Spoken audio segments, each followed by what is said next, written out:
नमस्ते दोस्तों, तो आज आपको एक बड़ी ही अचंभित एवं भयानक रहस्यमय कहानी सुनाऊंगी जिसमें आपको कुछ नई रहस्यमय बातें की जानकारी होगी। तो कृपा करके अभी चैनल को सब्सक्राइब कर ले। यह मेरा दूसरा नया चैनल है ताकि और भी रहस्यमय कहानी सबसे पहले आप तक पहुंचे। धन्यवाद। तो सुनिए।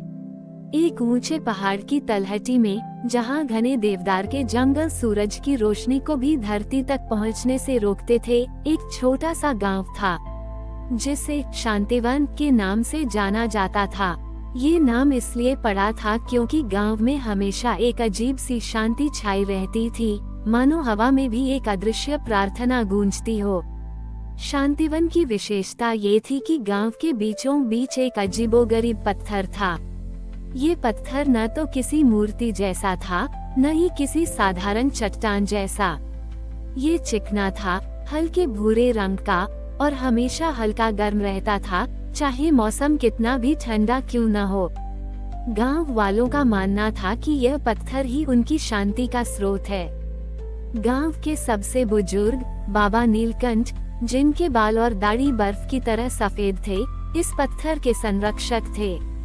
वे कहते थे कि यह पत्थर एक अदृश्य नदी का प्रवेश द्वार है, एक ऐसी नदी जो केवल आत्माओं को दिखती है और जो पूरे गांव को पवित्र ऊर्जा से सींचती है। हर अमावस्या की रात, जब आसमान में चांद पूरी तरह गायब हो जाता और तारे भी धुंधले पड़ जाते, गांव के लोग बाबा नीलकंठ के नेतृत्व में उस पत्थर के चारों ओर इकट्ठा होते थे। इस रात कोई दिया नहीं जलाया जाता था, कोई मशाल नहीं होती थी। गांव पूरी तरह अंधेरे में डूबा रहता था। बाबा नीलकंठ पत्थर के पास बैठते और अपनी आंखें बंद कर लेते। उनके होंठ धीरे धीरे हिलते और एक गहरी धीमी गूंज सुनाई देती, जो किसी मंत्र से ज्यादा हवा की सांस जैसी लगती थी। गांव वाले चुपचाप बैठे रहते, अपनी आंखें बंद करके उस अदृश्य नदी की अनुभूति करने की कोशिश करते। अचानक एक ठंडी मीठी हवा का झोंका पूरे गांव को छूकर निकलता। ये हवा इतनी शुद्ध होती थी कि सांस लेते ही आत्मा तक को ठंडक पहुंचती थी। ये झोंका अक्सर गांव के बच्चों और संवेदनशील लोगों को स्पष्ट रूप से महसूस होता था। बाबा नीलकंठ इसे आत्मा का स्पर्श कहते थे, अदृश्य नदी का पहला संकेत। इसके बाद एक हल्की खिलावट की खुशबू पूरे वातावरण में फैल जाती। ये खुशबू ऐसी होती थी जो धरती पर किसी फूल में नहीं पाई जाती थी, एक दिव्य अलौकिक सुगंध। ये खुशबू इतनी तीव्र होती थी कि अंधेरे में भी हर कोई उसे महसूस कर सकता था। यह अदृश्य नदी का प्राण था, जो जीवन और ऊर्जा लेकर आता था। और अंत में सबसे अद्भुत घटना घटती थी। गांव वालों को अपनी आंखों के सामने नहीं, बल्कि अपनी आत्मा की आंखों से उस पत्थर से एक पतली नीली चमकदार धारा निकलती हुई महसूस होती थी। ये धारा किसी जल की तरह नहीं बहती थी, बल्कि एक प्रकाश के रूप में पूरे गांव में फैलती हुई महसूस होती थी। ये अदृश्य नदी थी। यह अदृश्य नदी गांव के हर घर से होकर गुजरती हुई महसूस होती थी, हर पेड़ को छूती हुई, हर खेत को सींचती हुई। गांव वालों को महसूस होता था कि उनके शरीर में एक नई ऊर्जा का संचार हो रहा है। उनके मन से सभी नकारात्मक विचार धुल रहे हैं और उनके हृदय में एक अगाध शांति भर रही है। जब यह अनुभव समाप्त होता, तो ठंडी हवा, खुशबू और प्रकाश का आभास धीरे धीरे शांत हो जाता। बाबा नीलकंठ अपनी आंखें खोलते और कहते, अदृश्य नदी आज फिर हमें आशीर्वाद देकर गई है। इसकी पवित्रता हमारे साथ है। गांव वाले हर अमावस्या को इस अनुभव के लिए तरसते थे। यह उनका सबसे बड़ा धार्मिक अनुष्ठान था, जो उन्हें बाहरी दुनिया के कोलाहल से दूर अपनी आत्मा से जोड़े रखता था। शांतिवन में अदृश्य नदी का रहस्य कई पीढ़ियों से गांव की नींव था। बाबा नीलकंठ की आयु अब और ढल चुकी थी, लेकिन उनकी समझ और मार्गदर्शन गांव के लिए प्रकाश स्तंभ था। गांव के बच्चे भी बड़े होते हुए अमावस्या की रात के उस दिव्य अनुभव को महसूस करने लगे थे। एक तेज बारिश वाली दोपहर थी, जब गांव में एक नया आगमन हुआ। यह कोई अकेला अजनबी नहीं था, बल्कि एक नवयुवक और उसकी बीमार माँ थी। युवक का नाम अर्नव था।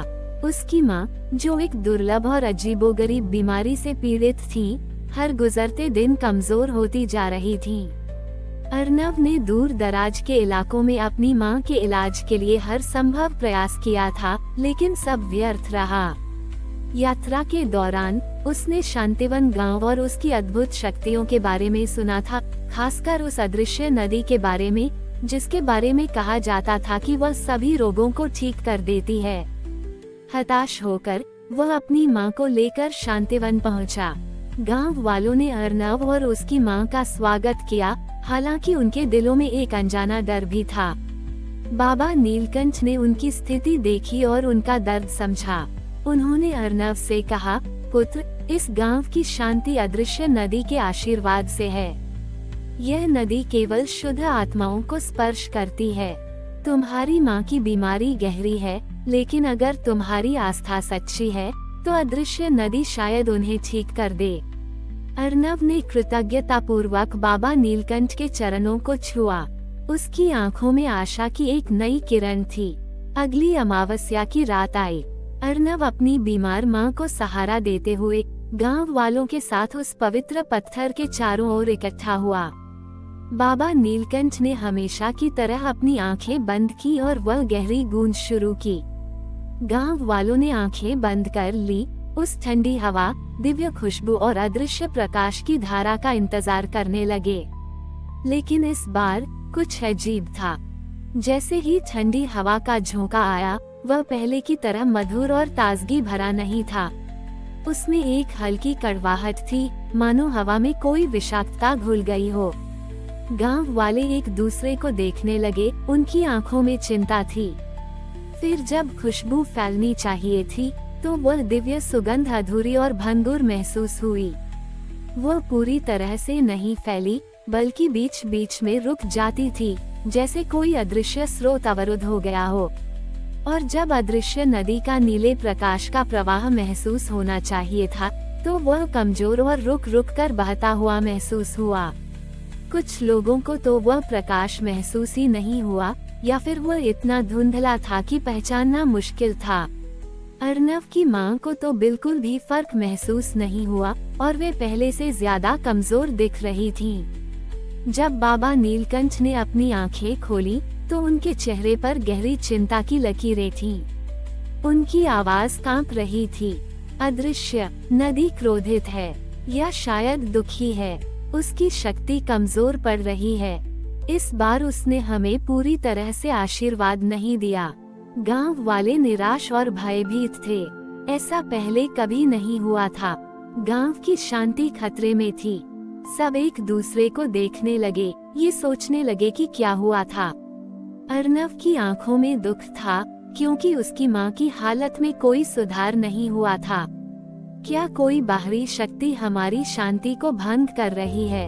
एक ग्रामीण ने फुसफुसाया। बाबा नीलकंठ ने गंभीर स्वर में कहा, अदृश्य नदी हर शुद्ध हृदय को पहचानती है। कुछ तो है जो इसकी पवित्रता को बाधित कर रहा है। हमें कारण खोजना होगा, वरना हमारा शांतिवन हमेशा के लिए अपनी शांति खो देगा। गांव में एक अजीब सी बेचैनी फैल गई थी। अदृश्य नदी का भंगुर आशीर्वाद एक अशुभ संकेत था। क्या अर्नव की उपस्थिति या उसकी मां की बीमारी इस पवित्र नदी को प्रभावित कर रही थी, या कोई और अदृश्य खतरा था जिसके बारे में गांव अनजान था? अदृश्य नदी के कमजोर पड़ते प्रवाह ने शांतिवन को बेचैन कर दिया था। बाबा नीलकंठ की चिंता साफ दिख रही थी। अर्नव अपनी मां की हालत और गांव की बिगड़ती शांति को देखकर बेहद दुखी था। उसे लगा कि उसकी उपस्थिति ही इस सब का कारण है। बाबा, अर्नव ने दृढ़ता से कहा, अगर मेरी मां की बीमारी या मेरी मौजूदगी इस पवित्र नदी को प्रभावित कर रही है, तो मैं कुछ भी करने को तैयार हूँ। कृपया मुझे बताएं कि मैं कैसे इसे ठीक कर सकता हूँ। बाबा नीलकंठ ने अर्नव की आंखों में देखा। उन्हें उस युवक की सच्चाई और दृढ़ संकल्प महसूस हुआ। पुत्र, तुम्हारी उपस्थिति मात्र से ऐसा नहीं हो सकता। अदृश्य नदी इतनी कमजोर नहीं है। यह अवश्य ही किसी बाहरी शक्ति का प्रभाव है जो इसकी शुद्धता को भंग कर रहा है। बाबा नीलकंठ ने गांव के बुजुर्गों को बुलाया। घंटों तक वे चिंतन करते रहे। अचानक बाबा नीलकंठ को एक पुरानी लोककथा याद आई जिसे उन्होंने अपने बचपन में सुना था, एक कथा जो शांतिवन के नाम की उत्पत्ति से भी पुरानी थी। मुझे याद आया, बाबा नीलकंठ ने कहा, हमारे पूर्वज बताते थे कि बहुत समय पहले जब ये गांव बस रहा था तो इसी पहाड़ी में एक लोभी आत्मन का वास था। वह आत्मन इस स्थान की प्राकृतिक ऊर्जा को सोखने की कोशिश करता था। पूर्वजों ने उसे पराजित किया और एक छिपे हुए सरोवर में कैद कर दिया जिसे उन्होंने मौन सरोवर नाम दिया। उसे वहीं निष्क्रिय कर दिया गया था ताकि वो कभी शांतिवन की ऊर्जा को दूषित न कर सके। गांव वाले हैरान थे। मौन सरोवर के बारे में कोई नहीं जानता था। बाबा नीलकंठ ने आगे कहा, पूर्वजों ने कहा था कि जब मौन सरोवर का पानी दूषित होने लगेगा तब अदृश्य नदी का प्रवाह भी कमजोर पड़ेगा, तो हमें मौन सरोवर को ढूंढना होगा। अर्नव ने तुरंत कहा। बाबा नीलकंठ ने चेतावनी दी, मौन सरोवर तक पहुंचना आसान नहीं है। वो गहरे जंगल में उन रास्तों से परे है जहां कोई नहीं जाता, और अगर लोभी आत्मन वहां सक्रिय है तो खतरा और बढ़ जाएगा। अर्नव ने अपनी बीमार माँ की ओर देखा और उसका संकल्प और मजबूत हो गया। मैं जाऊंगा, मेरी माँ की जान दांव पर है और गांव की शांति भी। कुछ गांव वाले अर्नव के साथ जाने को तैयार हुए, लेकिन बाबा नीलकंठ ने मना किया। ये यात्रा अकेले ही करनी होगी अर्नव। उस आत्मन की ऊर्जा ऐसी है कि वो समूहों में डर पैदा कर सकती है। तुम्हारा शुद्ध हृदय ही तुम्हें रास्ता दिखाएगा। अर्नव ने बाबा नीलकंठ से आशीर्वाद लिया और अगली सुबह सूरज की पहली किरण के साथ वह गहरे देवदार के जंगल की ओर निकल पड़ा। उसके पास सिर्फ एक छोटा सा झोला था जिसमें थोड़ा भोजन और बाबा नीलकंठ द्वारा दी गई एक प्राचीन जड़ी बूटी थी जिसे उन्होंने रक्षा कवच कहा था। जंगल घना और अंधेरा था। रास्ते दुर्गम और भ्रमित करने वाले थे। अर्नव ने कई घंटे पैदल चलकर कांटों और झाड़ियों से जूझते हुए उन रास्तों पर चला जहां कोई चिन्ह नहीं था। वो अक्सर भटक जाता, लेकिन उसकी माँ का चेहरा और गांव की शांति की तस्वीर उसे आगे बढ़ने की प्रेरणा देती। अचानक उसे एक अजीब सी दुर्गंध महसूस हुई जो पहले की तरह काली अजीब सी थी। साथ ही हवा में एक अजीब सा घुटन महसूस हुई जो उसकी सांसों को भारी कर रही थी। अर्नव समझ गया कि वो सही रास्ते पर है। दुर्गंध के साथ उसे दूर से एक हल्की हरापन लिए चमक दिखाई दी। वह चमक किसी आग की नहीं थी, बल्कि एक ठंडी अस्वस्थ चमक थी। जैसे जैसे वह पास पहुंचता गया, चमक तेज होती गई और उसने देखा कि वह एक छोटे से काले सरोवर से आ रही थी। सरोवर का पानी हरा और चिपचिपा दिख रहा था और उससे बदबूदार भाप निकल रही थी। यही था मौन सरोवर, और इसकी दूषित अवस्था ही अदृश्य नदी के प्रवाह को कमजोर कर रही थी। सरोवर के ठीक बीच में एक अजीब सा ऊर्जा का पुंज चमक रहा था जो हर पल बड़ा और छोटा होता जा रहा था। अर्नव समझ गया कि यही वो लोभी आत्मन था जो माँ ओना सरोवर की पवित्रता को सोख रहा था। उसके पास पहुंचते ही अर्नव को एक तेज सिरदर्द और चक्कर आने लगे, मानो कोई अदृश्य शक्ति उसे रोकने की कोशिश कर रही हो। अर्नव मौन सरोवर के किनारे खड़ा था, जिसकी हरियाली लिए चमक और दुर्गंध उसे बीमार कर रही थी। सरोवर के बीच में लोभी आत्मन का ऊर्जा पुंज धड़क रहा था, जो हर पल उसकी शक्ति सोख रहा था। अर्नव का सिर चकरा रहा था, लेकिन उसकी माँ का चेहरा और शांतिवन की पुकार उसे हिम्मत दे रही थी। उसने बाबा नीलकंठ द्वारा दी गई रक्षा कवच जड़ी बूटी को अपनी मुट्ठी में कस लिया। जैसे ही उसने इसे छुआ, एक हल्की गर्माहट उसके हाथ में फैली और कुछ पल के लिए सिरदर्द कम हुआ। अर्नव समझ गया कि यह जड़ी बूटी उस नकारात्मक ऊर्जा से उसकी रक्षा कर रही है।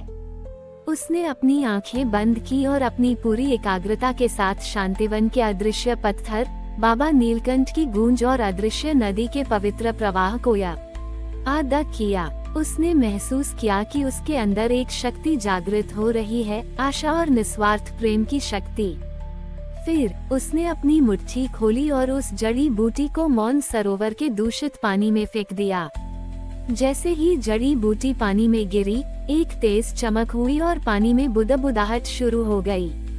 लोभी आत्मन का ऊर्जा पुंज बुरी तरह से कांपने लगा, मानो उसे कोई पीड़ा हो रही हो।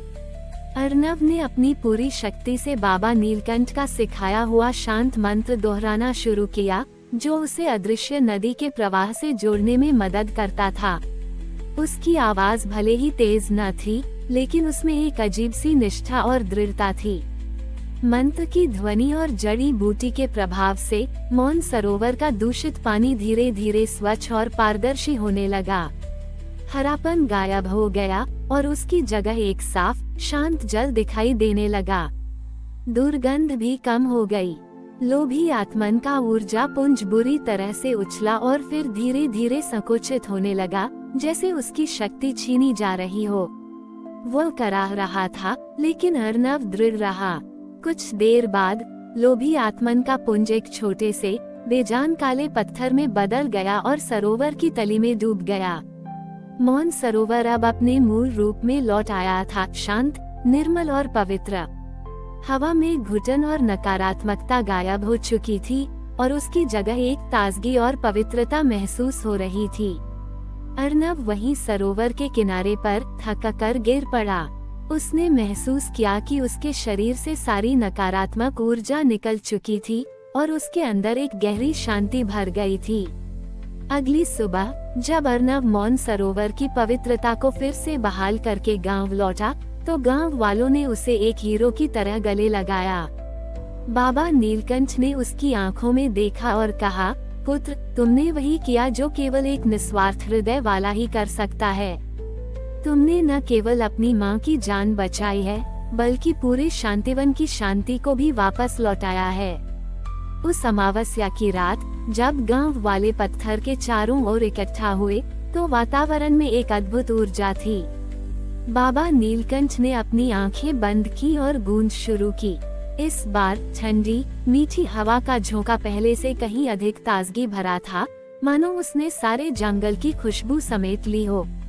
दिव्य खुशबू अधिक तीव्र और शुद्ध थी और उसने हर हृदय को आनंद से भर दिया।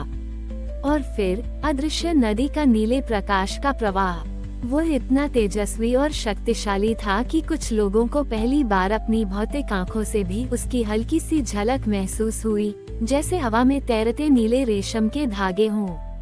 ये प्रकाश हर व्यक्ति के रोम रोम में भर गया और अर्नव की माँ के चेहरे पर एक चमत्कारिक शांति और चमक आ गई। उनकी बीमारी का हर निशान गायब हो गया था और वे एक स्वस्थ व्यक्ति की तरह उठ बैठीं। पूरा गांव खुशी से झूम उठा। अर्नव ने अपनी माँ को गले लगाया और उनकी आंखों में कृतज्ञता के आंसू थे। शांतिवन में अब केवल एक रहस्य था, अदृश्य नदी का शाश्वत आशीर्वाद। अर्नव गांव का एक अभिन्न अंग बन गया और उसने बाबा नीलकंठ से उस अदृश्य भाषा और पवित्र ज्ञान को सीखना शुरू किया। गांव वाले जान गए थे कि बाहरी दुनिया की चुनौतियां कितनी भी क्यों न हो, उनकी सच्ची शक्ति उनकी आंतरिक शुद्धता, विश्वास और प्रकृति के साथ उनके अटूट संबंध में निहित थी। मौन सरोवर की कहानी अब उनके इतिहास का एक और पवित्र अध्याय बन गई थी, जो उन्हें हमेशा याद दिलाती थी कि सच्ची शांति को सक्रिय रूप से पोषित और संरक्षित करना पड़ता है। शांतिवन में अदृश्य नदी का रहस्य कई पीढ़ियों से गांव की नींव था। बाबा नीलकंठ की आयु अब और ढल चुकी थी, लेकिन उनकी समझ और मार्गदर्शन गांव का लिए प्रकाश स्तंभ था। गांव के बच्चे भी बड़े होते हुए अमावस्या की रात के उस दिव्य अनुभव को महसूस करने लगे थे। एक तेज बारिश वाली दोपहर थी जब गांव में एक नया आगमन हुआ। यह कोई अकेला अजनबी नहीं था, बल्कि एक नवयुवक और उसकी बीमार माँ थी। युवक का नाम अर्नव था। उसकी माँ, जो एक दुर्लभ और अजीबोगरीब बीमारी से पीड़ित थी, हर गुजरते दिन कमजोर होती जा रही थी। अर्नव ने दूर दराज के इलाकों में अपनी मां के इलाज के लिए हर संभव प्रयास किया था, लेकिन सब व्यर्थ रहा। यात्रा के दौरान उसने शांतिवन गांव और उसकी अद्भुत शक्तियों के बारे में सुना था, खासकर उस अदृश्य नदी के बारे में, जिसके बारे में कहा जाता था कि वह सभी रोगों को ठीक कर देती है। हताश होकर वह अपनी मां को लेकर शांतिवन पहुंचा। गांव वालों ने अर्नव और उसकी मां का स्वागत किया, हालांकि उनके दिलों में एक अनजाना डर भी था। बाबा नीलकंठ ने उनकी स्थिति देखी और उनका दर्द समझा। उन्होंने अर्नव से कहा, पुत्र, इस गांव की शांति अदृश्य नदी के आशीर्वाद से है। यह नदी केवल शुद्ध आत्माओं को स्पर्श करती है। तुम्हारी माँ की बीमारी गहरी है, लेकिन अगर तुम्हारी आस्था सच्ची है तो अदृश्य नदी शायद उन्हें ठीक कर दे। अर्नव ने कृतज्ञतापूर्वक बाबा नीलकंठ के चरणों को छुआ। उसकी आंखों में आशा की एक नई किरण थी। अगली अमावस्या की रात आई। अर्नव अपनी बीमार मां को सहारा देते हुए गांव वालों के साथ उस पवित्र पत्थर के चारों ओर इकट्ठा हुआ। बाबा नीलकंठ ने हमेशा की तरह अपनी आंखें बंद की और वह गहरी गूंज शुरू की। गांव वालों ने आंखें बंद कर ली। उस ठंडी हवा, दिव्य खुशबू और अदृश्य प्रकाश की धारा का इंतजार करने लगे। लेकिन इस बार कुछ अजीब था। जैसे ही ठंडी हवा का झोंका आया, वह पहले की तरह मधुर और ताजगी भरा नहीं था। उसमें एक हल्की कड़वाहट थी, मानो हवा में कोई विषाक्तता घुल गई हो। गांव वाले एक दूसरे को देखने लगे, उनकी आंखों में चिंता थी। फिर जब खुशबू फैलनी चाहिए थी, तो वह दिव्य सुगंध अधूरी और भंगुर महसूस हुई। वह पूरी तरह से नहीं फैली, बल्कि बीच बीच में रुक जाती थी, जैसे कोई अदृश्य स्रोत अवरुद्ध हो गया हो। और जब अदृश्य नदी का नीले प्रकाश का प्रवाह महसूस होना चाहिए था, तो वह कमजोर और रुक रुक कर बहता हुआ महसूस हुआ। कुछ लोगों को तो वह प्रकाश महसूस ही नहीं हुआ, या फिर वह इतना धुंधला था कि पहचानना मुश्किल था। अर्नव की मां को तो बिल्कुल भी फर्क महसूस नहीं हुआ और वे पहले से ज्यादा कमजोर दिख रही थीं। जब बाबा नीलकंठ ने अपनी आंखें खोली, तो उनके चेहरे पर गहरी चिंता की लकीरें थीं। उनकी आवाज कांप रही थी। अदृश्य, यह नदी क्रोधित है या शायद दुखी है। इसकी शक्ति कमजोर पड़ रही है। इस बार इसने हमें पूरी तरह से आशीर्वाद नहीं दिया। गांव वाले निराश और भयभीत थे। ऐसा पहले कभी नहीं हुआ था। गांव की शांति खतरे में थी। सब एक दूसरे को देखने लगे, ये सोचने लगे कि क्या हुआ था। अर्नव की आंखों में दुख था, क्योंकि उसकी मां की हालत में कोई सुधार नहीं हुआ था। क्या कोई बाहरी शक्ति हमारी शांति को भंग कर रही है? एक ग्रामीण ने फुसफुसाया। बाबा नीलकंठ ने गंभीर स्वर में कहा, अदृश्य नदी हर शुद्ध हृदय को पहचानती है। कुछ तो है जो इसकी पवित्रता को बाधित कर रहा है। हमें कारण खोजना होगा, वरना हमारा शांतिवन हमेशा के लिए अपनी शांति खो देगा। गांव में एक अजीब सी बेचैनी फैल गई थी। अदृश्य नदी का भंगुर आशीर्वाद एक अशुभ संकेत था। क्या अर्नव की उपस्थिति या उसकी मां की बीमारी इस पवित्र नदी को प्रभावित कर रही थी, या कोई और अदृश्य खतरा था जिसके बारे में गांव अनजान था? हमारी और भी आध्यात्मिक एवं अनोखी कहानियां देखने के लिए हमारे चैनल पर जाएं तथा धार्मिक एवं पौराणिक अनोखी कहानियां हमारे चैनल पर है। कृपया जाके देखें तथा हमारे चैनल को सब्सक्राइब करके रखें और वीडियो लाइक जरूर करें। धन्यवाद।